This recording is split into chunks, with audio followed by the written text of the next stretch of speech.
5월은 가정의 달입니다. 오늘은 무슨 주일이에요? 어린이 주일입니다. 여러분 가정에서 또 우리 교회와 함께 아주 큰 인물들을 세우는 그런 가정, 우리 교회가 되기를 주님의 이름으로 축복합니다. 큰 인물들이 세워지면 가정이 회복돼요. 교회가 쓰임받아요. 나라와 민족이 하나님께 영광 돌리는 은혜를 경험하게 되는 것입니다. 오늘 본문의 이야기는 세례 요한이 태어나는 과정을 관한 이야기예요. 세례 요한을 예수님께서 뭐라고 그랬냐 그러면 여자 중에 태어난 자 중에 가장 큰 자다. 세례 요한이 뭐라고요? 여자가 낳은 자 중에 가장 큰 자. 이게 세례 요한이라는 거죠. 그러면 그 하고 많은 가정 속에 이 세례 요한을 왜 이 가정에 보내주었을까? 하나님께서 이 가정을 보내주었거든요. 그 이유가 뭘까? 가장 큰 인물을 세우는 가정은 어떤 가정일까? 여러분들이 오늘 말씀을 잘 듣고 이런 가정을 세우면 여러분의 가정 속에 이런 인물들이 나오게 될 줄로 믿습니다. 제가 지난번에 한번 말씀드렸죠. 지금 세계 모든 나라 가운데 유일하게 같은 민족이 남북으로 분단돼서 두 나라로 이루어진 나라는 하나도 없어요. 우리나라밖에 없어요. 왜 우리나라가 이렇게 통일이 되지 않느냐? 왜 우리나라가 통일되지 않을까요? 여러 가지 이유가 있겠지만 뭐라고 그랬습니까? 다 잊어버렸죠. 민족의 통일을 이룰 만한 큰 인물이 나오지 않았기 때문이다. 저는 그 말에 동의합니다.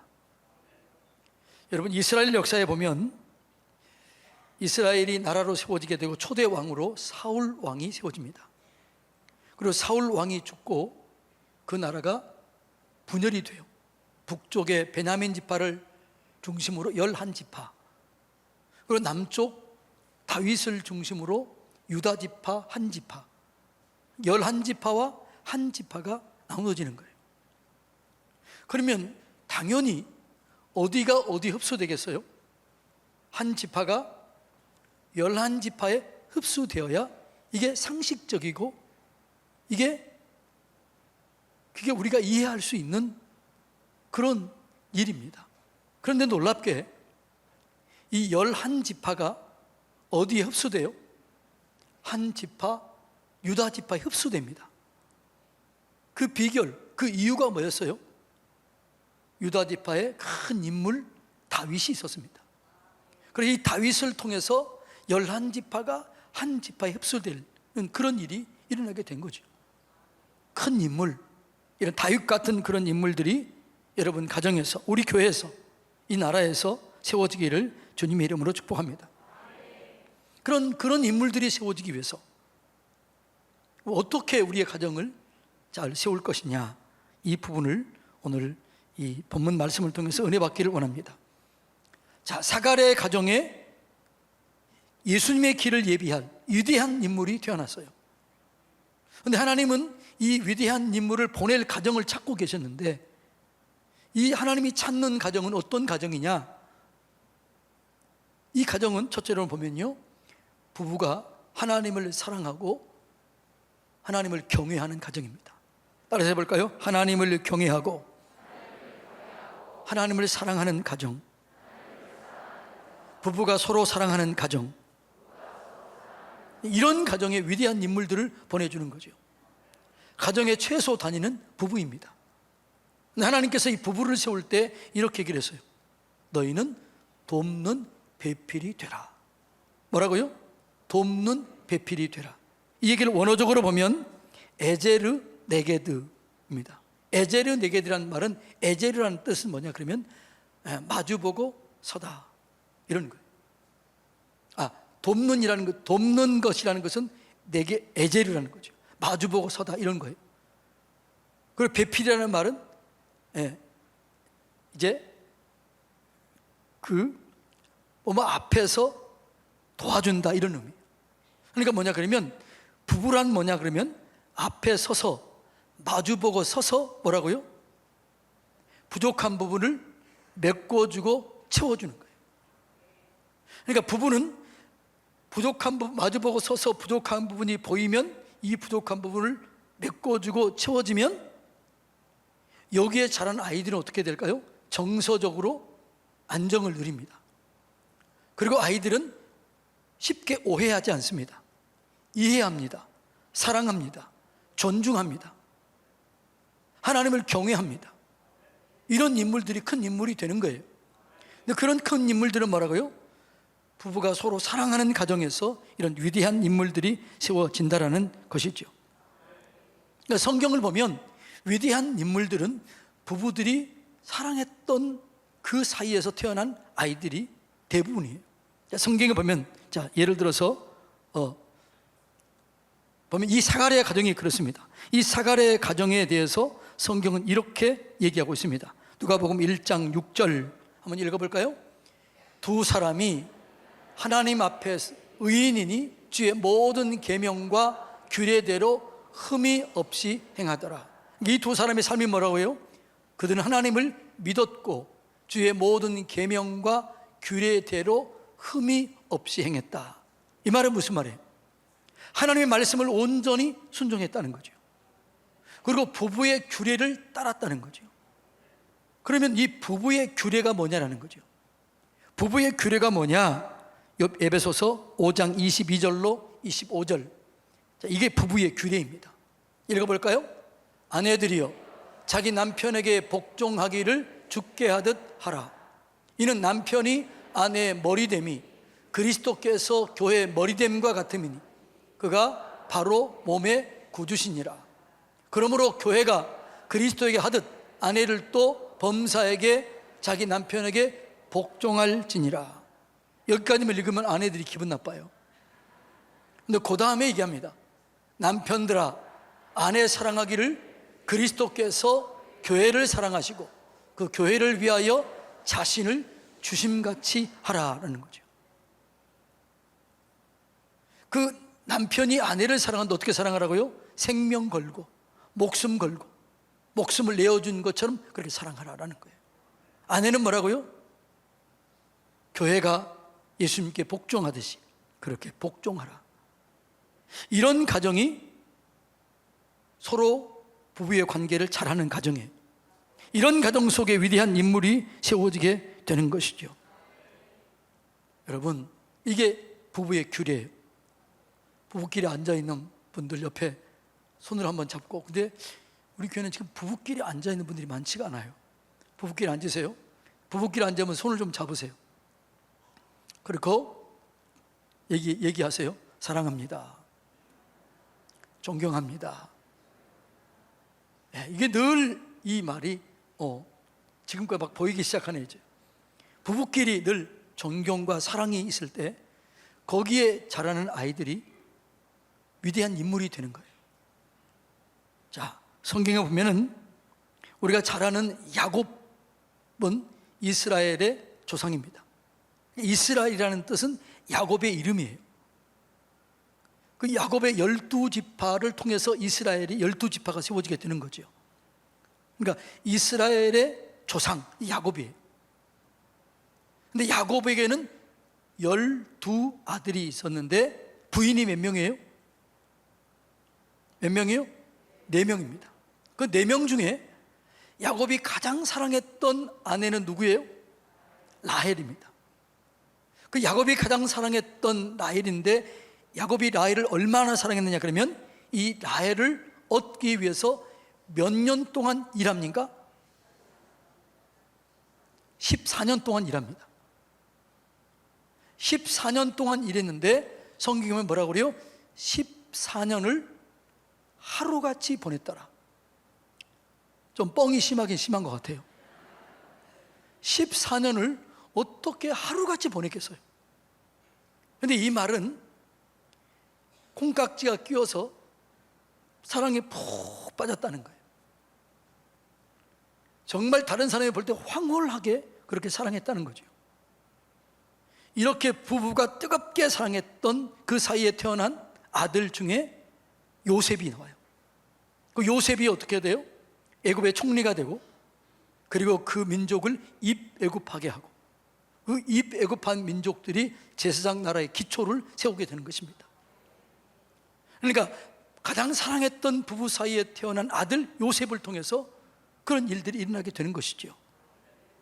여러분, 그런가 하면 사무엘상 1장에 보면 엘가나 가정 이야기가 나옵니다. 엘가나의 가정에는 엘가나는 두 부인이 있었습니다. 하나는 누구예요? 한나. 하나는요? 분인나. 그런데 엘가나가 진짜 사랑했던 여인은 누구예요? 한나예요. 성경에 보면 분인나가 애들을 낳았는데 이 애들 이름조차 나오지 않아요. 그런데 한나 사이에 애가 나와요. 한나가 간절히 기도해서 아이를 낳았는데 이 기도에서 낳은 아이가 누구예요? 사무엘입니다. 이 사무엘은 시대를 바꿔요. 시대를 바꾸는 위대한 인물, 이 인물은 뭐라고요? 엘가나와 한나의 사랑 가운데 태어난 아들입니다. 엘리 시대는 빼앗기는 시대, 하나님의 음성이 들리지 않는 시대, 평화가 없는 시대, 전쟁의 시대입니다. 그런데 사무엘 시대는 하나님의 음성이 선명하게 들려지고 빼앗던 것들을 회복시키고 하나님의 살아계심을 경험하고 나라가 평강 가운데 든든히 세워져 가요. 이게 뭐냐? 시대를 바꾸는 사무엘이에요. 그렇게 이 사무엘 가정이 세워지는 그 과정이 뭐라고요? 중간에 사랑하는 사람들이 있었다는 거죠. 그 다음에 우리가 잘 아는 거죠. 다윗 가정입니다. 다윗이 왕이 된 후에 여러 명의 부인이 있었습니다. 근데 그 부인 중에서 다윗이 가장 사랑했던 사람이 누구예요? 밧세바예요. 밧세바와 사이에 태어난 아들이 누구예요? 솔로몬이. 그러니까 여러분 성경에 보면은요, 사랑하는 사람들 사이에 태어난 자녀들이 위대한 인물이 되는 거죠. 부부끼리 좀 맞아보세요. 사랑합니다. 아니, 하라고 기회를 줘도 안 해요. 사랑합니다. 네. 우리나라 남편은 참 무심해요. 사랑합니다 그러니까 어떤 옆에 그 남편이 이렇게 쑥스러워 하는 거예요. 쑥스러워 하는 거예요. 사랑은 표현해야 돼. 자, 그런데 이 다윗 가정도 이 밧세바와 사이에 솔로몬이 태어나요. 이 솔로몬은 어떻게 해요? 이전에도 없었고 이후에도 없는 지혜의 왕이 됩니다. 그러니까 성경에 이전과 이후에도 이런 왕이 없었다. 그 지혜의 왕은 사랑하는 사람들 사이에 태어난 거예요. 여러분의 가정 속에 위대한 인물이 세워지기 위해서는 여러분 남편과 아내가 서로 존중하고 사랑해 줄 때 그 가정에서 위대한 인물이 태어나게 되는 것이죠. 그런 위대한 인물을 태어나게 하는 그런 여러분 가정 되시기를 축복합니다. 근데 하나님께서는 그것만 가지고는 좀 부족했던 것 같아요. 그 가정, 사랑하는 가정이 여럿이 있었던 것 같아요. 그래서 그 중에서 또 하나를 찾아요. 그게 뭘까요? 사명을 바르게 감당하고 기도했던 가정이에요. 여러분, 이 사가랴 가정은 사명을 온전히 감당했던 가정이에요. 자, 8절 읽어볼까요? 마침 사가랴가 그 바늘의 차례대로 하나님 앞에서 제사장 직무를 행할세. 그러니까 사가랴는 제사장이었어요. 그런데 그 반열대로 사명을 온전히 감당했다는 거죠. 여러분, 하나님은 우리가 온전히 내가 맡겨진 사명을 감당할 때 그 사람을 쓰시고 그 사람을 통해서 하나님의 영광을 나타내 주시고 자녀들을, 직장을, 일터를 축복해 주실 줄로 믿습니다. 예. 우리가 사명을 감당하면 하나님이 우리를 책임을 져주는 거죠. 우리 교회 한 권사님이 그러시더라고요. 목사님, 우리 남편이 은퇴했는데 더 좋은 직장으로 갔습니다. 아니, 나이가 많으면 은퇴하면 더 떨어져야 되잖아요. 더 좋은 직장에 갔다는 거예요. 그러면서 이렇게 얘기하더라고요. 이렇게 기도했대요. 하나님, 제가 하나님을 기쁘게 하고 하나님께 봉사할 테니 남편을 책임져 주시고 자녀들을 책임져 주세요. 그렇게 기도했다는 거예요. 그랬더니 그렇게 되더라는 거예요. 여러분, 사명을 바르게 감당할 때 하나님께서 그 가정에 위대한 인물을 세워주게 되는 것이죠. 그리고 사가랴의 가정은 기도하는 가정이었습니다. 자, 남편은 온전히 사명을 감당하고 그 아내는 그 사명을 감당하는 동안 깊이 기도합니다. 자, 1장 10절로 11절 다 같이 읽어볼까요? 모든 백성은 그 분향하는 시간에 밖에서 기도하더니 주의 사자가 그에게 나타나 향단 우편에 선지라. 그러니까 남편은 성전 안에, 성소 안에 사명을 감당하고 있어요. 그런데 아내 엘리사벳은 어떻게 해요? 성전 밖에서 백성들과 함께 간절히 기도합니다. 그런데 얼마나 간절히 기도했으면 하나님의 사자가 나타나요. 그리고 천사가 그 가운데 임해요. 그래서 그의 기도는 하나님의 보좌를 움직일 만큼 간절한 기도였다는 거죠. 그래서 그 가정은 기도하는 가정이었습니다. 자, 13절 읽어볼까요? 천사가 그에게 이르되 사가랴여 무서워하지 말라. 너의 간구함이 들린지라. 내 아내 엘리사벳이 내게 아들을 낳아주리니 그 이름을 요한이라 하라.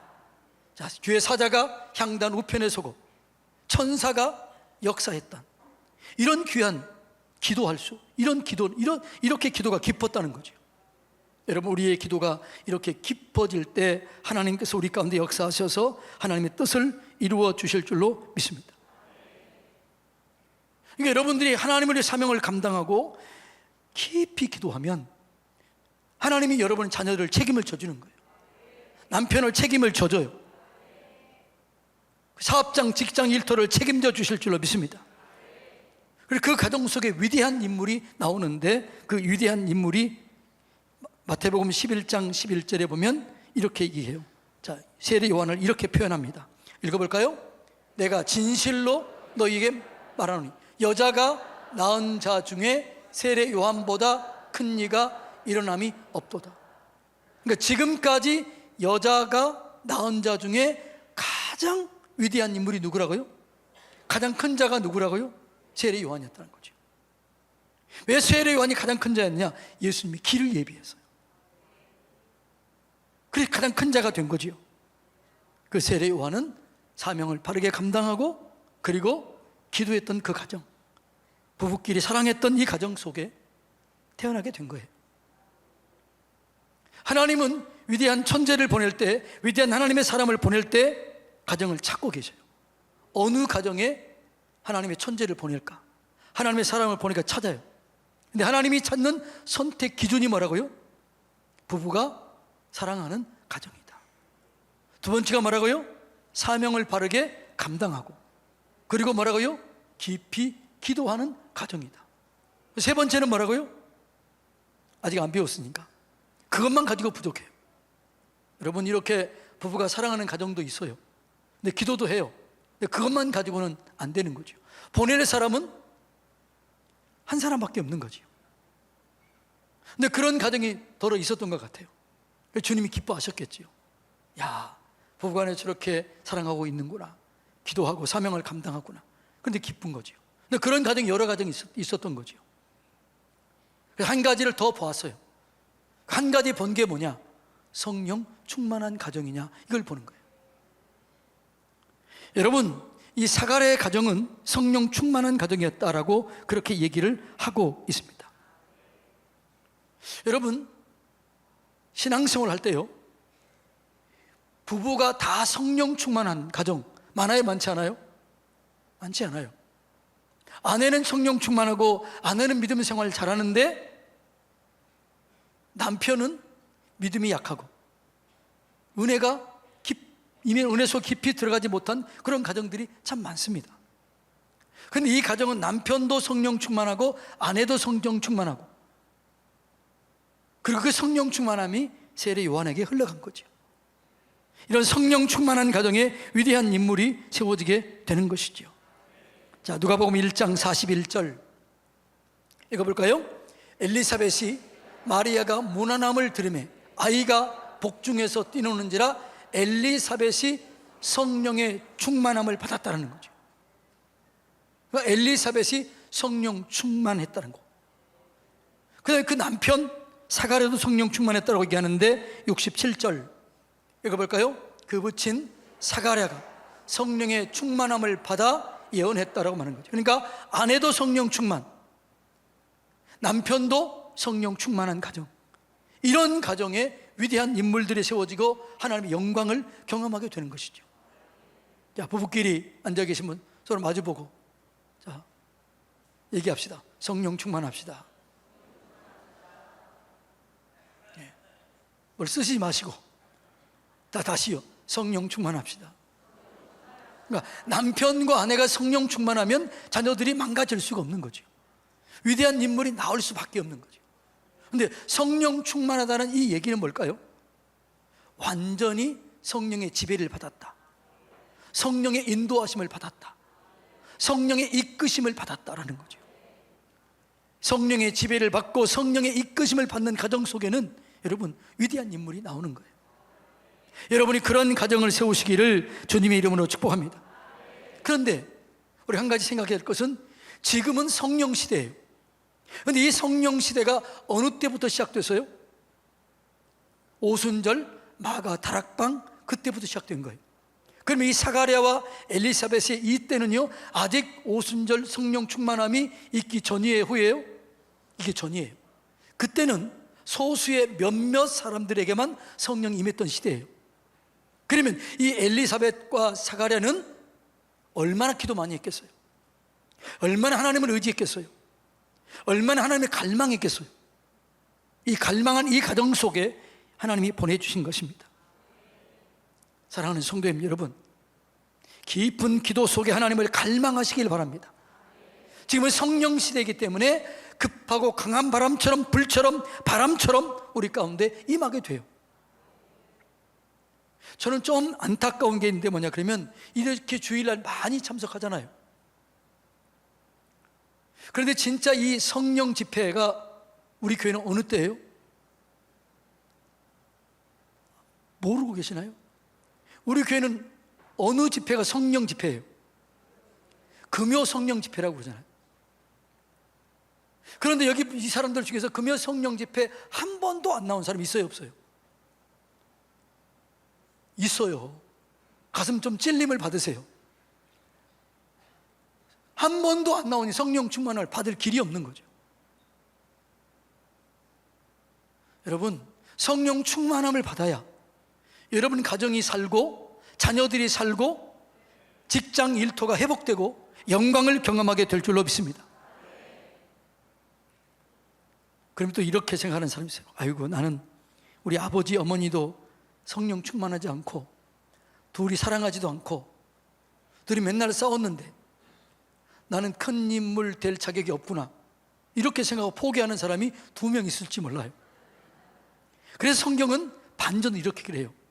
여자가 낳은 자 중에 가장 큰 자가 세례 요한이지만 천국에서는 가장 작은 자도 그보다 더 크다. 이 말은 무슨 말이에요? 너희가 진짜 예수를 바르게 믿으면 너희는 하나님의 자녀이다. 그러면 너희를 책임을 져주겠다는 거죠. 예수 믿는 가정이 진짜 이렇게 부부끼리 사랑하고 그리고 서로 사명을 감당하고 그리고 기도하고 성령 충만하면 세례 요한보다 더 위대한 인물이 나오게 될 것입니다.